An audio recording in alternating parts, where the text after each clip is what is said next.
a lot of people probably don't even think of what happened because I remember there was somebody that I knew here that was from Belarus and they went back with their mother because their grandfather was sick and they weren't allowed back into the country, yet they were working here. And it's like, and then I look at Ireland. I mean, I'm Irish, but living in Poland, and I see they're bringing in people, giving passports, throwing their own on the street, and I can't understand how a country, when you're totally integrated, and then just go, oh, Russia bad, you have to get out kind of thing. And like, no government should have that control.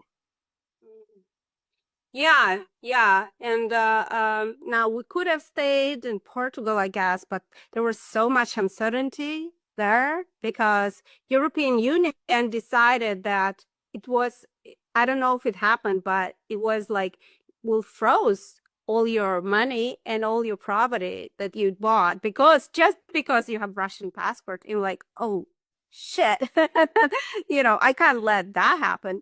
Again, I have a family, I have kids I have to take care. So we moved here in Israel because I wanted, a little bit more stability at least in some space. Yeah, I agree. I think everyone faced the war and nobody really expected it to happen. And I think the reaction, and I don't want to bring any political issues here, but I think like how government reacted to COVID, like totally to pandemic, like totally unprepared, totally all over the place, and sometimes over the board, sometimes under the board. So I think with the war, that what happened, right? Some some sanctions were really counterproductive, and then yeah, and it affected so many people. Well, anyway, like we discussed just before we hit the record, the only way I was able to go through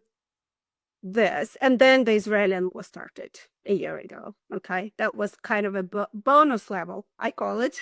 Like if it was not enough, we got the bonus level. Okay, that brought a lot of stress and anxiety, and obviously security stress.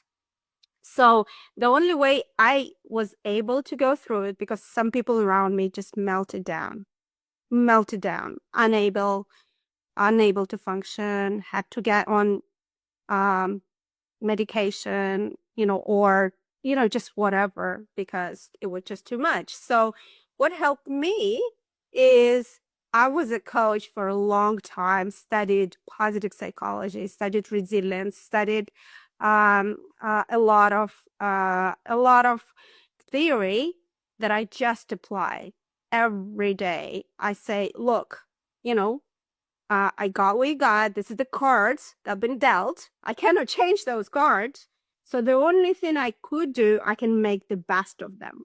And again, I can get through this and show other people if they use the practices of positive psychology, of resilience, practice of mind shifting, of reframing, of daily habits, because I love habits and I got certified in that. If they use it, they can get through even this.